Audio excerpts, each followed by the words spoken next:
예, 왜 이리 속으로 들어가라 하시나, 왜 이리 속으로 들어가라 하시나, 이런 제목으로 말씀 증거하도록 하겠습니다. 성도를 교회 안에서만 살게 만들지 않았죠. 뭐 당연하죠. 세상 속에 들어가라 그랬습니다. 고립돼서 사는 게 신앙이 아니라는 것입니다. 그러니까 세상의 빛과 소금이 되라 그랬잖아요. 빛이라는 거는 세상이 전제 아니에요? 세상의 빛, 교회의 빛이 아니라 세상의 빛. 소금도 세상 속으로 들어가라. 그래서 신앙생활 잘하는 건 교회에서 잘하는 것도 있지만 세상에서 얼마나 잘하는가, 그게 중요한 거겠죠. 그럼 우리는 이제 당장 이렇게 생각을 해요. 세상에 보낸다 그러면 주님께서 압도적인 우위를 갖고 보내야 되는 거 아니냐. 세상이 1위잖아요. 세상을 이제 1위라 그러거든요. 1위.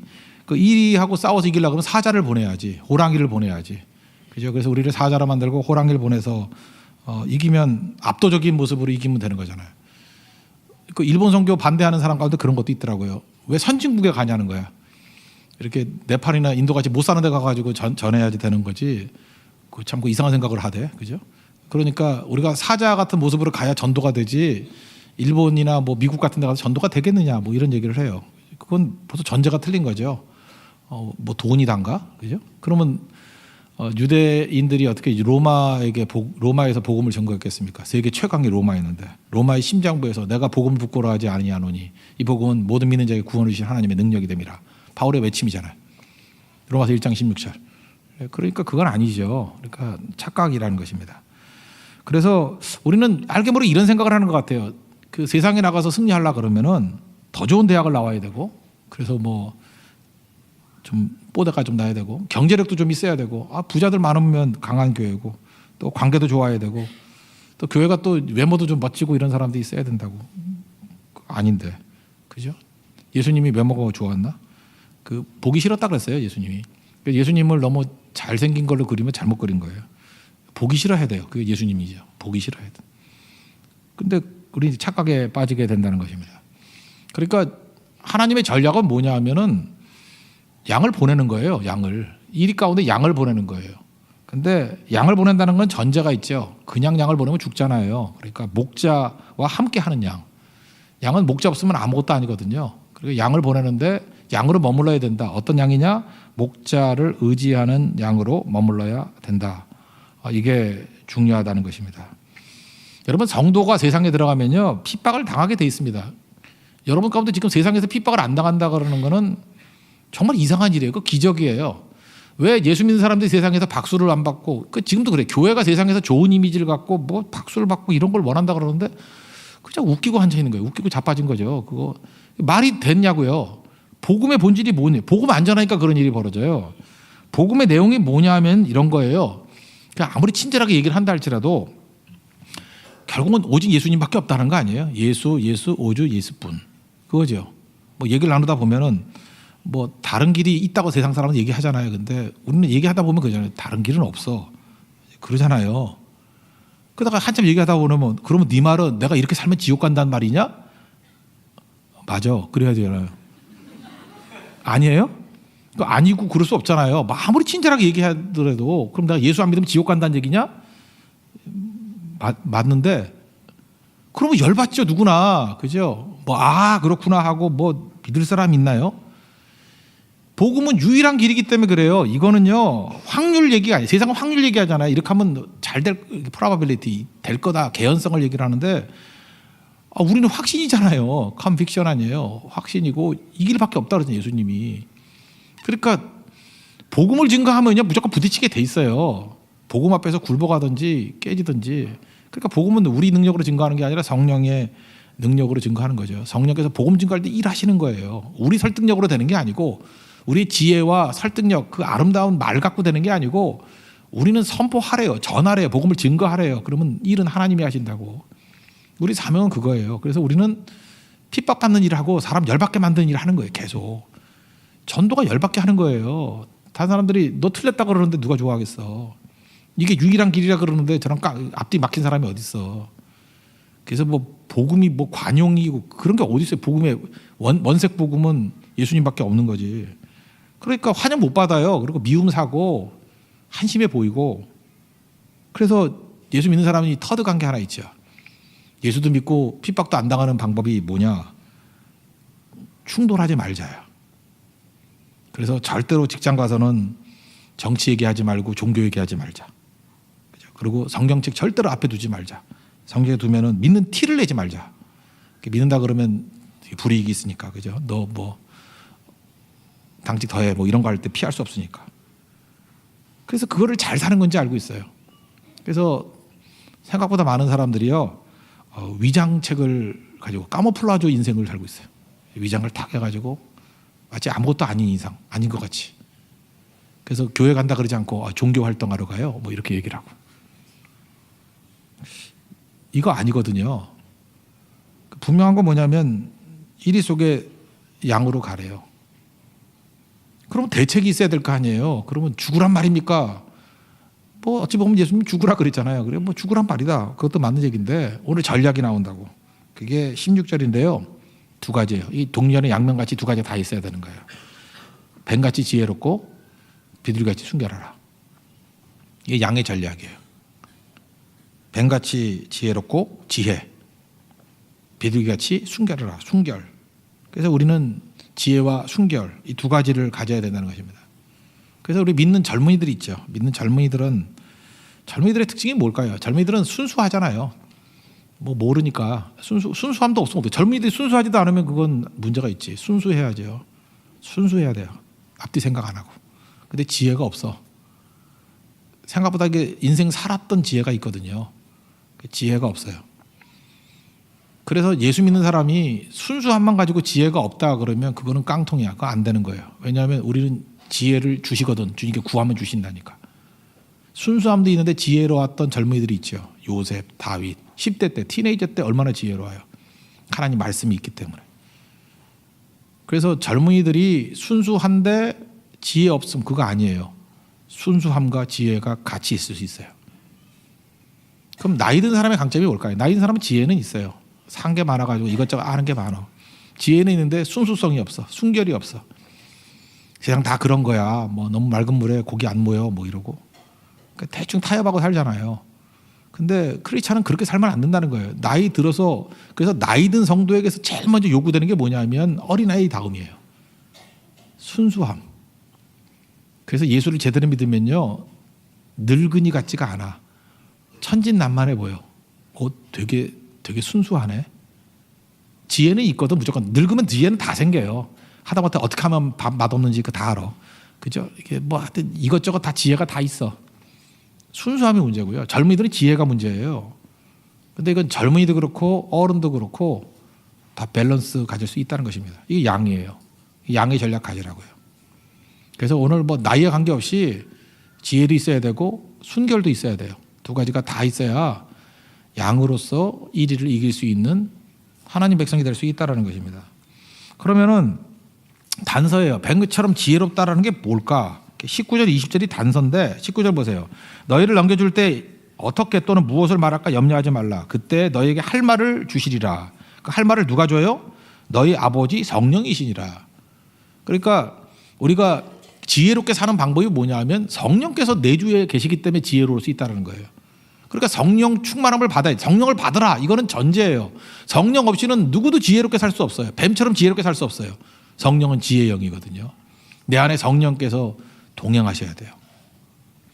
그래서 성령 없는 사람들 보면 꼭 지는 똑똑하다 그러는데 판단 내리는 거 보면 한심한 판단 내리고 엉뚱한 판단 내리고 망할 짓만 골라서 한다고. 그 이유가 뭐예요? 지혜가 없기 때문에. 근데 성령을 의지해서도 할 일이 뭐죠? 기도예요. 그래서 지혜로움은 성령과 기도예요. 성령 충만함과 기도하는 거. 야고보서 1장에 보면 5절에 지혜가 부족하거든. 지혜가 부족한 분들 머리 잡고 기도하세요. 후히 주시고 꾸짖지 아니하시는 하나님께 구하라. 그러면 주시리라. 지혜도 없으면서 기도도 안 해. 그러니까 지혜를 달라고 기도를 하라고요. 지혜를 주십시오. 지혜를 주십시오. 기도하면 성령께서 지혜 주셔요. 지혜가 뭔데? 판단력인데 판단력을 주신다고. 그래서 흔들림이 없게 된다라는 것입니다. 그렇게 살아가는 거죠. 하나님께서 지혜는 뭐냐면 일의 순서, 일이 되게 하는 거거든요. 일의 순서도 이렇게 가르쳐 주는 거예요. 우리는 욕심이 있으니까 순서가 뒤죽박죽이야. 근데 하나님은 순서가 다 있어요. 순서가. 뭐 예를 들어서 맹모 삼천지교 그러잖아요. 이게 원래 스토리는 뭐죠? 맹자 엄마가 맹자 키울 때 이놈이 아무리 봐도 좀 맹하네 그러면서 그 장의사 옆에 가서 뭐 살았다면서 그랬더니 맨날 곡하는 거 애고 이자가 언제 오나 이러고 있더라는 거예요. 이게 원래 원스토리죠. 그래서 이사를 갔대요. 그래서 뭐 시장 갔더니 뭐 떨이 하나에 할 게 뭐 얼마에 1,000원에 몇 개 뭐 이러면서 이렇게 장사하는 곳이 되더라는 거예요. 장사 이게 또 비하하는 거죠. 근데 하여튼 그것도 아닌 것 같아서 뭐 서당 옆인가 학교 옆인가 이사 갔더니 그림 든 거 흉내 낸다면서. 그래서 잘 됐다. 이게 이제 원 스토리예요. 근데 이 스토리가 틀렸다는 사람도 있어. 이렇게 해석하면 안 되는 거고 이건 맹자 엄마의 깊은 뜻이 있다. 되게 철학적이야. 먼저 그 장의사 집 옆에 이사 간 이유는 뭐냐? 인간은 다 죽는다. 그걸 깨달으라는 거예요. 인간은 다 죽는다. 그죠? 그러니까 시작부터 끝을 보라는 거예요. 죽음부터 생각해라. 맹자야, 인간은 다 죽는다. 죽음을 묵상해야 된다. 그래서 죽음에 대한 걸 배우라는 거예요. 먼저 다 죽는다. 그러면 이제 헛된 인생 안 살겠죠. 다 죽는다. 제한적인 인생이라는 거예요. 시장은 가장 살아있는 것을 보여주는 거랍니다. 가장 살아있는 것. 그래서 그런 말 있잖아요. 사는 재미가 없어서 사는 재미로 산다고. 뭔지 몰라요? 살아가는 재미가 없어서 물건 사는 재미로 산다고. 누가 나한테 그렇게 메일을 보냈대. 죽일 놈 그러고 닭 잡으려 했는데 그죠? 사는 재미가 왜 없어? 그렇다고 이렇게 쇼핑 중독에 빠지면 안 되지. 하여튼 간에 가장 살아있는 모습을 보여주는 게 시장 아니에요. 그래서 어디 여행 가면요. 그 사회 속에서 가장 생기 넘치는 데를 가려고 그러면 시장을 가면 돼요. 여러분 한 번쯤은 시장을 돌아가 다닐 필요성이 있어. 시장에 가면 삶의 바닥부터 나오는 것들이 다 보여요. 지금 사람들의 고민이 뭔지 문제가 뭔지 시장 가면은 느끼거든요. 전 그래서 해외 갈 때도 보면 시장은 꼭 가요. 시장 가보면은 그들의 문화와 사는 것이 보여요. 뭐 대만 같은 데도 야시장 있잖아요. 저녁에는 야시장이지만 아침에는 물건 팔아요. 거기 뭐 먹을 것도 팔고 야채도 팔고 과일도 팔고 또 다른 풍경이야. 이게 사는 거구나. 이렇게 먹고 사는구나. 느끼는 거거든요. 그러니까 맹자 엄마가 죽음을 묵상하라, 사는 걸 묵상하라. 그러고 난 다음에 세 번째 그걸 전제로 놓고 배우라는 거예요. 저는 이 해석이 되게 중요하다고 생각을 합니다. 이런 걸 뭐라 그래요? 지혜. 판단력이죠. 그러니까 하나님께서 우리에게 보여주는 게 뭐예요? 죄의 삭성 사망이다. 사망 가르쳐주고 어떻게 살 것인가. 이제 삶의 의미, 인간의 삶의 내용이 뭔가. 그래서 그 내용을 가지고 우리를 교육시키는 거 아니에요? 그러니까 맹자 엄마하고 거의 같은 접근이라고 생각을 합니다. 그러니까 지혜는 뭐냐면 그냥 하나님 의지하는 거예요. 하나님 의지하는 거. 그래서 기도가 하나님 의지하는 거거든요. 저는 우리 교회 아까도 지금 기도 제목 얘기했지만 좀 기도가 많은 교회가 돼서 신중하게 하나님과 동행하는 교회가 되었으면 좋겠어요. 제가 아는 어떤 목사님이 있는데 되게 영성도 깊고 그러신 분이에요. 근데 이분이 큰 실수를 당했던 게 뭐냐 하면 되게 의로운 분이거든요. 의롭다 보니까 의로운 사람의 약점이 뭐냐 하면 항상 의로운 일만 하다 보니까 지가 의인인지 알아. 그래서 의로운 사람이 생각보다 기도를 안 해요. 왜냐하면 자기는 항상 옳거든. 그 진짜 옳아요. 옳은 것만 주로 많이 해. 한 90% 옳은 것만 계속 해. 심지어 99% 옳은 것만 해. 그럼 자기는 옳은 거기 때문에 굳이 하나님께 물어볼 필요가 없는 거야. 너무 옳기 때문에. 그래서 오히려 그런 사람을 오히려 하나님이 더 크게 안 쓰는 경우도 있어요. 여러분 옳지 않지요? 맨날 실수하는 사람, 맨날 뭐 넘어지고 이런 사람들을 하나님이 더 쓰는 경향이 있어요. 왜냐하면 그 사람은 자기가 옳지 않기 때문에 내가 내린 결과가 좋지 않다는 걸 알아. 그래서 매사 묻는 거야. 그래서 큰 콜을 한번 다쳐봐야 돼. 제가 그런 사람이거든요. 저는 이게 사람 볼 줄 아는 줄 알았어. 이거 신실한 사람이야, 좋은 사람이야. 그 어려움 당해보니까 웬걸 개누냐 개눈. 그 믿음직한 사람들은 다 배신자고 아무것도 아니다 그러는 사람들이 신실하게 서 있고 하나도 맞는 게 없어. 그래서 이제는 무조건 기도해요. 하나님 어떤 사람이 진실한 사람이고 누가 동역자고 어떤 일이 올바른 길이고 어떤 길이 하나님의 길입니까? 저는 개눈이거든요. 뭐 시력도 나쁜데 영적 시력은 더 나쁘네요. 아무것도 안 보여요. 그러니까 맹인이니까 물어야죠. 맹자도 물었듯이 맹인이잖아. 물어야죠. 주님 모릅니다. 다윗이 그랬어요. 다윗이 되게 경험도 많고 그런데 맨날 묻잖아요. 헤브론을 올라갈까요 말까요? 성전 지을까요 말까요? 근데 나단 선지자는 옳은 것 같으니까 그냥 왕의 뜻대로 하옵소서. 그러다 하나님 앞에 꿈에 혼나잖아요. 네가 뭔데 네 멋대로 그러냐? 내가 이렇게 건물 안에 머무르는 게 아니야 임마. 그러면 설명해 주잖아요. 내가 전능하신 하나님인데 무슨 건물 안에 머무르겠니? 그러나 네가 그렇게 육신의 나라가 그렇게 귀중하다 그러면 성전을 허락해 줄게. 언제 예수님 오실 때까지. 그러나 그거는 날아가 버리는 거야. 하나님은 건물에 임하는 분이 아니고 그저 그 믿음 위에 내주하시고 하나님은 어디나 계시는 거야. 주의 이름을 부르는 곳에 임재하는 예배가 있는 곳에 임재하시는 분이야. 그걸 알려주잖아요. 참된 교회의 모습. 그러니까 다 유익이 있는 거죠. 그러니까 깨우치는 거예요. 거기서 깨우치는 거. 그죠? 그래서 기도하는 거예요. 다윗의 모습이 멋진 모습이 왕인데 신하 같아요. 맨날 물어요. 그래서 이렇게 생각하면 돼요. 여러분 교만 중에 최고 교만은 기도 안 하는 거예요. 여러분이 잠깐만 의인으로 살면요. 옳은 판단만 하고 여기 특별히 똑똑한 사람이 있어도 기도를 안 해. 왜 그러냐면 자기 판단이 틀려본 적이 없거든. 그러니까 이성을 믿지. 그리고 착한 사람들 있잖아요. 자기는 나는 나쁜 짓 안 해. 좋은 짓만 해. 그럼 기도 안 해. 뭐 하나님도 나와 이하 동문일 거야. 맨날 이런 생각을 한다고. 근데 우리 교회 가운데 여기 뭐 되게 깨졌던 분들 20대 때 뭐 수렁에서 건진 내 딸 뭐 이런 애들 많잖아요. 자기 의지대로 제대로 된 게 하나도 없어. 결심하면 안 되고 뭐 내일 새벽 기도 그런데 뭐 깨보면 10시고 우리 다 그러잖아요. 뭐 맨날 시계가 망가졌대. 휴대폰은 뒀다 뭐해? 그죠? 맨날 우린 그러잖아요. 그러니까 우리는 나를 안 믿어요. 내 판단이 맨날 틀리거든. 내가 좋은 게 두려운 거야. 내가 좋은 게 이게 분명 망할 길이거든. 항상 경험상 알잖아. 내가 좋았던 길 가면 망했잖아. 그러니까 내가 좋아하는 내 선호도가 믿어지지 않는 거야. 내 선호도가 이게 맨날 문제였어. 그러니까 뜻대로 할 수가 없어요. 그게 엎드리는 거예요.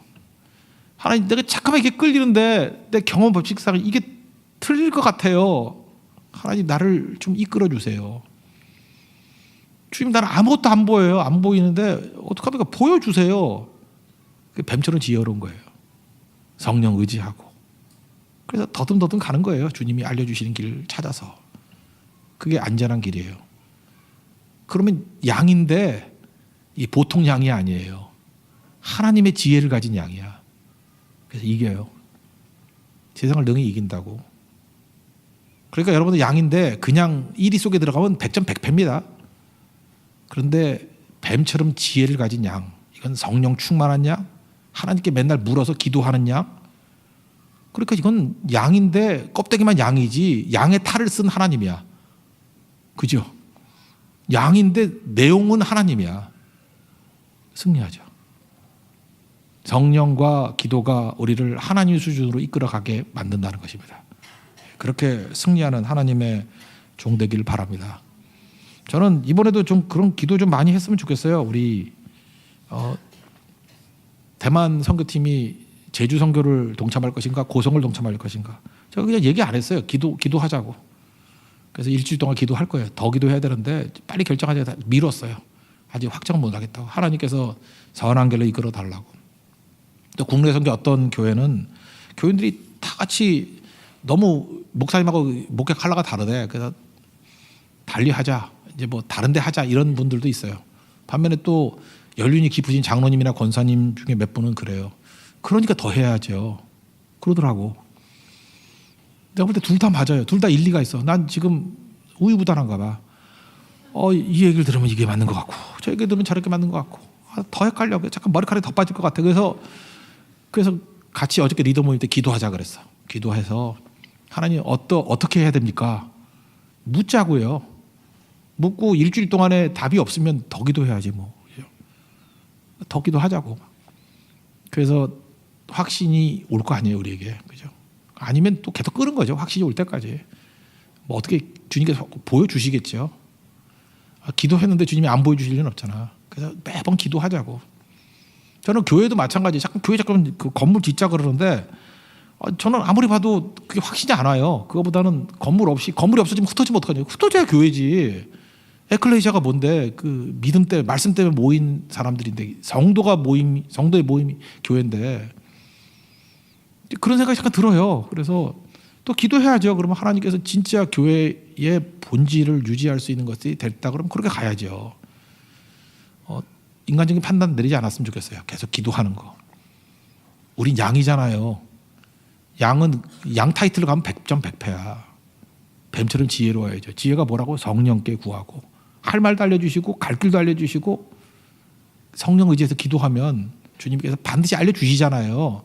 성경 보세요. 기도해가지고 무너졌던 케이스가 있냐고. 없잖아요. 이런 거 교회에서 자꾸만 이렇게 연습을 하면은 성도들도 자기 개인 인생을 살 때도 배울 거 아니야. 내 인생도 잠깐 기도해야지. 너무 경솔하게 결혼하려는 사람도 있고요. 너무 경솔하게 뭐 직장 옮기려는 사람도 있고 자꾸 그런 사람도 있고 기도도 안 하고 왜 기도도 안 하고 결정부터 하려고 그래? 어떻게 하려고? 어떻게 다른 한번 보려고? 간증하려고? 간증하려고요? 누가 간증시켜준대? 그런 간증은 너무 지겨워서 못 듣겠어. 뭐 깨지고 돌아왔다 이러는 거. 그만하지. 간증하지 말고 찬송을 좀 하세요. 찬송과 감사를 하는 인생들. 계속 뱀처럼 지혜로운 사람 되십시오. 그게 양이라는 거예요. 또 하나는 비둘기처럼 순결하라 그러는데 순결이 뭔가 뭐 깨끗하냐 이런 건데 22절에 단서가 나오죠. 우리가 미움을 받을 거래요. 끝까지 견디는 자는 구원을 얻으리라. 순결이 뭐냐 하면 타협하지 않는 거예요. 끝까지 견디면서 말씀 붙들고 가는, 타협 안 하는 거예요. 그냥 알아서 이렇게 대충 이렇게 맞춰 나가는 게 아니고 끝까지 견디는 거예요. 끝까지. 롯 같은 사람이 타협한 사람 아니야. 환경과 조건 좋은데 찾아갔잖아요. 아브라함은 위기 중에도 끝까지 말씀 붙들었잖아요. 처음에는 애국 갔다가 이제는 붙들잖아요. 하나님이 함께 하시는 거. 임재가 있는 것이 하나님의 땅이에요. 그리고 붙들잖아요. 그죠? 똑같은 거라고요. 여러분들, 우리는 두려움이 있어요. 잠깐만 이렇게 뭐 가난해질까봐 두렵고 무너질까봐 두렵고 뭐가 그렇게 두려워? 그 믿음은 뭐냐 하면요. 저는 믿음을 이렇게 정의를 내리고 싶어요. 믿음은 그 다음을 생각하지 않는 거야. 그냥 하나님 말씀대로 순종하고 그 다음을 생각하지 않는 거. 그러면 그냥 막 가겠죠? 하나님께 맡기는 거죠. 그거 철저한 신뢰겠지. 그때 능력이 나타나는 그게 순결함이에요. 타협하지 않는다는 건 뭐냐 하면 믿음으로 살고 하나님 신뢰하고 사는 건데 그게 그 다음을 생각하지 않는 거예요. 문학 작품 하나 얘기를 한다 그러면 그 빅토르 위고 보통 문호라는 말을 쓰죠. 문호라고 쓰는 말을 세계 4대 문호, 3대 문호를 많이 하는데 3대 문호라면 톨스토이, 셰익스피어, 그다음 빅토르 위고를 쳐요. 4대 문호 그러면 괴테를 넣더라고. 난 괴테 글은 재미가 없어. 난 잘 모르겠어. 괴테는. 여러분 어떤지 모르지만 뭐 괴테를 제가 모욕할 마음은 전혀 없고요. 잘 안 읽어요 괴테 거는. 근데 톨스토이 너무 좋고요. 셰익스피어 3대 문호라는데 나도 별로 재미가 없어요. 셰익스피어도. 나는 영국 애들 걸 싫어하는 것 같아. 확실히 나는 러시아 문학을 좋아하는 것 같아. 빅토르 위고 프랑스 사람이잖아요. 프랑스 아카데미에 천재예요. 16살에 뭐 15살인가? 그 주니어 아카데미 이런 게 있는 것 같아요. 어린애들 들어가는데 거기 들어갔고요. 그다음에 뭐 주간지 발간했어요. 16살에. 20살 때 오데스라는 시집 첫 번째 쓰고요. 그리고 보통 50세 정도 돼야 아카데미 정회원 되거든요. 프랑스 아카데미. 그 권위가 대단해요. 근데 39살에 됐어요. 조기 성공이죠. 겁날 게 없는 거야. 그냥 끌적거리면 작품이야. 그러니까 문학계의 모차르트예요. 아마데우스. 그냥 끌적거리면 음악이 나와. 끌적거리면 작품이 나와. 그러니까 기고만장하죠. 원래 조기 성공한 사람이 되게 기고만장해요. 천재니까 교만할 수 있다. 누가 그런 얘기를 하는데 여러분도 천재입니까? 천재가 좋은 게 아니에요. 천재는 인격이 따르지 않으면 정말 힘든 거거든. 천하의 재수 없는 놈이 될 수 있어요. 인격이 따르지 않으면. 되게 이렇게 교만하거나 이렇게 기고만장하면 하나님이 자식을 통해서 이렇게 훈련할 때도 많은 것 같아요. 가슴이 더 아프지. 하나님 오히려 나를 때리세요. 그게 낫지. 자식 때리는 게 뭐 좋나. 사실 하나님이 이게 벌한다기보다도 자식을 하도 말을 안 들으니까 자식을 통해서 이렇게 메시지를 주시는 것 같아요. 레오폴딘이라고 딸이 있어요. 레오폴딘. 근데 레오폴딘이 지금도 여러분 인터넷 보면 레오폴딘 그 초상화도 있고 그래. 딸을 얼마나 사랑했는지 레오폴딘 초상화도 되게 많아. 오히려 빅토르 위고 자기 사진은 별로 없는데 레오폴딘 사진은 되게 많이 떠다녀. 신혼여행 갔다가 보트 전복에서 죽었어요. 빅토르 위고가 너무 마음이 아픈 거야. 그리고 본인은 이렇게 영적으로 알잖아요. 하나님이 내게 말씀하시려고 딸을 데려가셨다. 그렇게 느낀 거예요. 사실이든 아니든 관계없고 그렇게 자기가 느꼈다라는 건 귀한 거 아니에요? 하나님이 그렇게 했다고 저는 말하고 싶지는 않아요. 근데 빅토르 위고는 그렇게 받아들였어. 하나님 내게 주신 메시지라고. 거기서 메시지를 느낀 거죠. 그리고 10년 동안 작품을 중단해요. 충격에 의해서. 그리고 쿠데타 일어나가지고 뭐 루이 18세인가 뭐 계속 나오잖아요. 1800년대 그 혁명 일어나고. 그래서 19년 동안 해외 망명을 해요. 고난의 시기죠. 이 천재가 고난 시기였어요. 이때 지금 우리가 알고 있는 빅토르 위고의 모든 작품 다 나왔어. 레 미제라블 여기 때 나왔고 관조 이것도 되게 좋은 거예요. 웃는 남자. 나는 웃는 남자 이 작품이 되게 좋다고 생각하는데 강압이거든요. 웃는 얼굴 만들려고 억지로 입을 찢은 거야.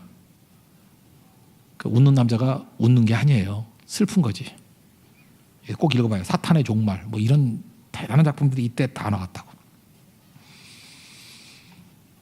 빅토르 위고의 특징이 뭐냐면 이때 자기가 하나님 앞에서 정말 깨진 시기에 작품을 썼기 때문에 그 이전까지는 많은 사람들의 작품이 되게 주인공이 잘 나가는 인간들이에요. 왕이라든지 뭐 장군이라든지 영웅 얘기 있었잖아요. 근데 이때 당시에 빅토르 위고의 모든 작품을 그 장발장부터 시작해서 보세요. 보통 사람, 가난한 사람, 불쌍한 사람이 주인공이에요. 레미제라는 잘하니까 작품 하나, 가난한 사람들이라는 작품이 있어요. 가난한 사람들. 가난한 30대 초반의 어부예요. 어부고 와이프가 있어요. 와이프 이름은 나와요. 잔이라고. 근데 이 어부 이름은 안 나오네요. 30대 초반의 어부, 아내가 잔이. 자식 새끼는 5명. 근데 먹고 살 일이 막연한 거예요. 근데 밖에 태풍이 불어요. 막 폭풍우가 몰아치는데 배 타고 나가요. 왜냐? 고기를 잡아야 그걸 팔아서 애들 끼니를 채우니까. 위험한지 알아요. 근데 위험해도 나갈 수밖에 없는 상황. 못 나가면 굶으니까.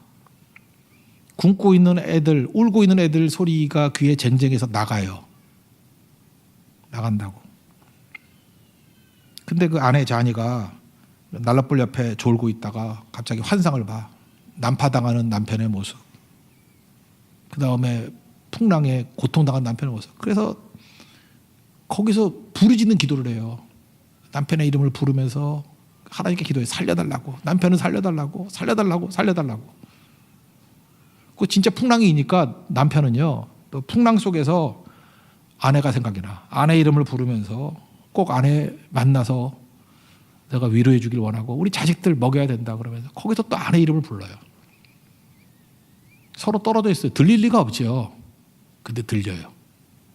신뢰하거든. 남편은 믿어요. 지금 분명히 아내가 나를 위해서 기도하고 있다는 걸 믿고 아내도 믿어요. 지금 풍랑 속에서 우리 가족의 이름을 부르면서 기다리고 있을 거라는 걸 믿어요. 그래서 떨어져 있는데 하나가 되는 거예요. 하나가 되는 거.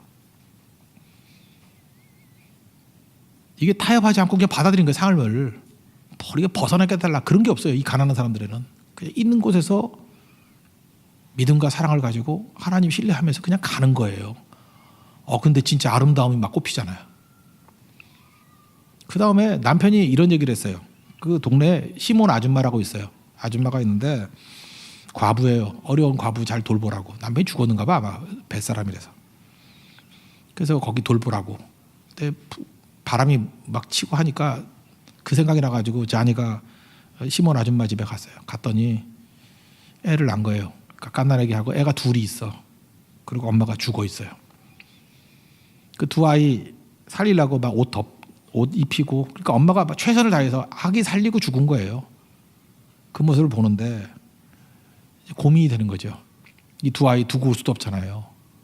데려가자니 지금 5아이 먹여 살리기도 힘들어서 지금 풍랑 속에 나간 남편이잖아요. 이게 데려오면 안 되잖아요. 7명을 어떻게 먹여 살려. 고민하다가 남편에 대한 이 두려움을 가지고, 남편이 분명히 혼낼 거야, 너무 미안하기도 하고,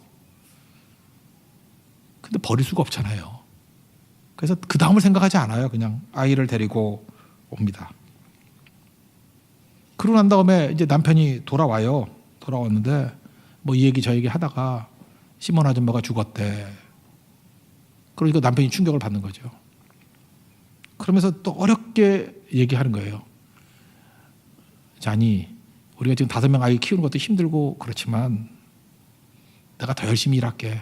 내가 더 열심히 나가서 고기 잡을 테니까 두 아이 데려오면 안 될까? 하면서 남편은 또 아내의 눈치를 살피는 거야. 두 아이를 데려왔으면 좋겠다. 그때 아내가 눈물을 주르르 흘리면서 옆방에 가서 침대에 놓여있는 두 아이를 보는 거예요. 이미 데리고 왔지요. 그게 가난한 사람들 스토리예요. 그게 잔잔한 얘기예요. 뭐 환경 변화, 조건 변화 그런 얘기도 없고, 이 사람들의 특징이 뭐냐면 그 다음이 없는 거예요. 타협이 없는 거예요. 순결함도 이런 순결함이 없어요. 근데 그 안에 행복이 깃들고, 그 안에 따뜻함이 깃들고, 생명이 충만해지고 살아나는 거예요. 빅토르 휴고 글을 읽으면요, 생명이 뭔지가 막 느껴져요. 어떻게 살아야 되느냐가 굳이 묻는다 그러면요, 믿음은 그 다음을 생각하지 않는 거예요. 그냥 하나님께 맡기고, 하나님이 우리 제일 좋은 길로 이끌어 주시잖아요. 그죠? 그래서 비둘기처럼 순결하게 살려고 그러면 어떻게 해야 되냐면 잔머리 굴리지 말라고. 잔머리 세상에 더 잘 굴려요. 다니엘이 뭐 잔머리 굴렸나? 이거 뭐 우상에게 바친 음식 안 먹으면 어떻게 된다? 뭐 알았어요? 그냥 먹으면 안 된다고 뜻을 정한 거예요. 그랬더니 길이 열리고, 뭐 불에 들어가면 뭐 걸어 나온다는 거 친구들은 알았나? 그냥 한 거지. 사자굴에 들어가면 사자 입에 지퍼를 다룰지 알았나? 그냥 나온 거지. 그러니까 우리는 맨날 그 다음을 유심히 생각하다 보니까 일이 안 되는 거예요. 우리 요셉같이 한번 살아봤으면 좋겠어요. 요셉 어떻게 살죠? 요셉의 전략을 한번 본다 그러면요, 요셉은 이런 거예요. 여러분 저랑 같이 한번 요셉같이 한번 살아봤으면 좋겠어요. 그 하나님 믿는 거예요. 그리고 그 다음을 생각하지 않는 거야.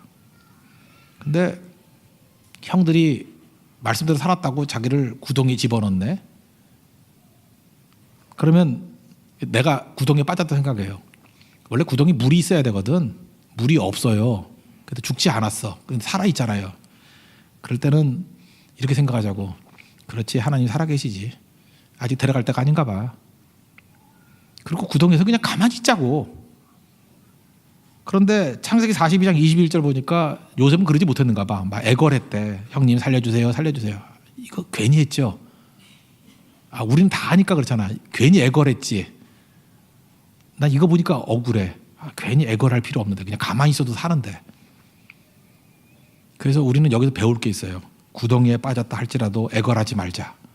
그냥 가만히 있으면서, 이거 배워서 베드로나 바울이 그랬던 것 같아. 거기서 찬송 부르고, 베드로는 또 찬송하기 노래 못 부르니까 잠자고. 그죠? 몰라요 그거? 노래 못하게 잤잖아. 거기서 잠이나 푹 자고. 또 성령과 같이 노래 잘하는 애는 거기서 랩했을 거 아니야. 막 바울은 난리 부려가지고 너무 시끄러워서 옥문이 열렸는지도 몰라. 그죠? 막 그렇게. 나는 교회 문 열리는 줄 알고 뭐가 나가 놀랐는데. 그러니까 하나님 믿고 의지하자고요. 그 다음에 이스마엘 상인이 왔어요. 이스마엘 상인이. 그러면 이제 기대하자고. 아직 어디로 갈까 이놈들이. 그랬더니 이제 물어본 거야. 어느 집에 갔더니 주인 이름이 뭐요? 그러니 보디발. 아유, 오리발도 아니고 닭발도 아니고 보디발이네. 그래서 웃자고. 뭐 심각하게 하지 말고. 오리발 아니에요? 닭발 아니에요? 보디발? 재밌네 보디발. 그러자고. 보디발의 아내가 와가지고 잠깐 유혹을 해. 그럼 아줌마 이러시는 거 아니에요? 그러고. 그 다음 생각 안 하는 거예요. 그 아줌마 참 거절했다가는 큰일 난다 이게 아니고 내 뒤에는 하나님이 계시잖아요. 그죠? 죽일 거면 옛날에 죽였지. 어떻게 되나 보자라고 하는 거예요. 그래서 거절하는 거예요. 가지고 뭐 증거물 옷 두고 왔다. 뭐 가지고 알아서 해. 그죠? 알아서 하라고. 그랬더니 아니나 다를까 감옥에 갔어요. 그때 이게 감옥이구나. 좋은 경험 다 해보네. 그럴 수 있죠. 그랬더니 거기에 온갖 범털도 다 모였죠. 범털이 모범생이잖아요. 모범생. 인생이 참 재밌죠. 모범생이라고 감옥 안 가는 거 아니에요. 원래 모범생, 범털들도 많이 가. 범생이도 많이 간다고. 그래서 거기서 사람들 교류하는 거예요. 거기서 일종의 감옥 아카데미죠. 정치도 배우고 경제도 배우고 다 배운 거예요. 여기서. 유익이 있잖아요. 그리고 2년 있다가 마침내 총리가 됐죠. 그럴 때 이제 흐뭇한 거지. 공무원 시험도 안 봤는데 이거 웬일이야. 청문회도 안 했는데 그냥 총리 시키네. 그리고 깨달은 게 뭐예요? 하나님께서 여기까지 나를 이끄셨구나. 30살에 총리 되는 게 무지 빠른 길이라 그랬죠. 나는 한 것도 없는데 그냥 알아서 애국까지 보내가지고 총리까지 시키시네. 그렇다 그러면 그 이전에 13년 동안 안달복달 할 필요가 없었죠. 그냥 믿고 의지하면 된 거죠. 타협할 필요도 없었죠. 그러면 우리는 요셉 스토리를 아는 사람이니까 요셉보다 나은 인생을 살아야 될 거 아니에요. 뭘 걱정해? 뭘 염려하냐고요. 하나님이 함께 한다며 그럼 맡기자고요. 우리 망하게 안 만들어. 괜히 거기서 애걸할 필요도 없고 괜히 뭐 잔머리 쓸 것도 없고 밤샐 필요도 없고 베드로 같이 살자고. 잠이나 자. 잠이나. 알아서 다 되겠지 뭐. 얼마나 깊이 잤는지 막 천사가 당황해가지고 옆구리 차잖아. 야 좀 일어나라 이제 좀. 지금 잘 때냐? 그리고 베드로 그래서 얻어 터져가지고 아프니까 일어났잖아요. 그죠? 그리고 맡기고 살자고요. 하나님께 나를 통해서 일하신다 그랬잖아요. 주님이 자신이 있으니까 양을 보낸 거지. 죽이려고 보냈겠어요? 야 너희들이 양인데 1위 가운데 보낸다. 그러면 우리는 두 가지 하는 거예요. 양의 전략은 딱 간단한 거예요. 뱀처럼 지혜로워라. 성령 의지하고 기도하면 돼. 그러면 양의 탈을 쓴 하나님이야. 또 하나가 네가 할 거 뭐냐면 타협하지 말고 말씀은 그대로 이루어지잖아. 그럼 뭐로 걱정하니? 타협하지 마. 비둘기처럼 순결해. 그럼 되는 거예요. 그럼 이긴다는 것입니다. 이렇게 살면요 세상이 무서워해요. 세상이 감당치 못할 자라고. 감당한다는 양이에요. 그런 양 되십시오. 이제부터 믿음이 필요한 거예요. 이거 어려운 거 아니에요. 잠깐 어렵다고 생각하지 마. 이게 뭐 어려워요? 뭐가 어렵냐고. 우리 바보라고 인정하는 게 뭐 어려워. 나는 깡통이에요. 나는 맹인이에요. 나는 판단 못해요. 그러니까 성령 의지하고 기도할래요. 맨날 물어볼래요. 그러니까 지금부터 매일 와서 물어보면 되죠. 새벽기도 나와서 물어봐야죠. 하나님 이거 할까요 말까요? 할까요 말까요? 맨날 물어보자고. 뭐 그 교회 갈까요 말까요? 뭐 욕기 교회 갈까요 말까요? 이렇게 물어보자고. 잠깐만 물어보자고. 그죠? 뭐 대만 사람 언제 오게 할까요? 잠깐 묻자고. 이거 왜 못해? 이게 뭐 힘든 일이야? 더 쉬운 일이지. 묻는 게 더 쉬운 일이지. 자기 판단하려니까 어려운 일이지. 잠깐 묻자고. 그리고 타협하지 말자고요. 타협 안 하는 게 되게 쉽잖아요. 생각 안 하는 거 아니야. 그 다음을 생각 안 하는 거 아니에요. 하나님이 좋은 길 이끌어 가시겠지 뭐. 그리고 믿고 신뢰하는 거예요. 타협 안 하는 게 비둘기같이 순결하는 거라니까. 말씀은 그대로 된다고. 그럼 이기는 거죠. 그러니까 참 쉽죠. 성도가 세상을 이기는 길은 어려운 길이 아니에요. 무지 쉬운 길이에요. 무지 단순한 길이에요. 그래서 세상은 뒤집힙니다. 그 길을 걸어가는 하나님의 신실한 종 되기를 축원합니다. 모두 자리에서 일어나겠습니다. 세상에서 방황할 때 우리 한번 찬양합시다. 세상에서 방황할 때.